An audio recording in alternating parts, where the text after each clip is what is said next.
everyone, and welcome back to Miss Hyder's Reading Corner. We are still on the topic of courage, and today we are going to be reading After the Fall by Santat, and I hope you enjoy. My name is Humpty Dumpty. This was my favorite spot, high up on the wall. I know it's an odd place for an egg to be, but I loved being close to the birds. Then, one day, I fell. I'm sort of famous for that part.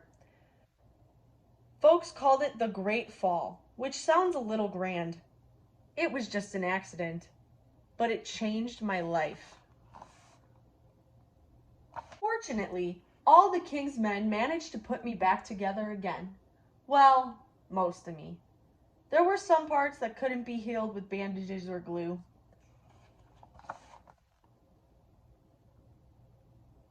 After that day, I became afraid of heights. I was so scared that it kept me from enjoying some of my favorite things. I walked past the wall every day, and I would think about climbing the ladder again. I really missed all the birds and being high above the city, but I could never do it, because I knew that accidents can happen. I eventually settled for watching birds from the ground. It wasn't the same, but it was better than nothing. Then, one day, an idea flew by.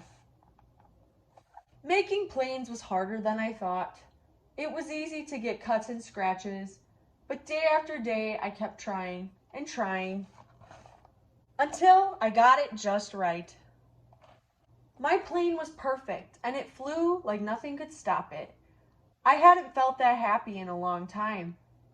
It wasn't the same as being up in the sky with the birds, but it was close enough. Unfortunately, accidents happen. They always do.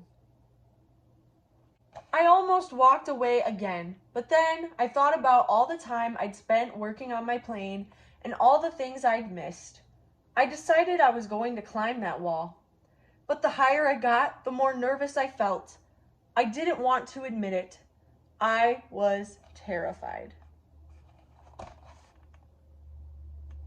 I didn't look up, I didn't look down. I just kept climbing, one step at a time, until I was no longer afraid. Maybe now you won't think of me as that egg who was famous for falling. Hopefully, you'll remember me as the egg who got back up.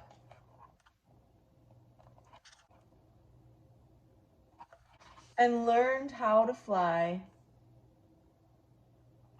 Thank you so much for watching today's Read Aloud About Courage, and I will see you tomorrow for another Read Aloud About Courage to close out the week. Bye!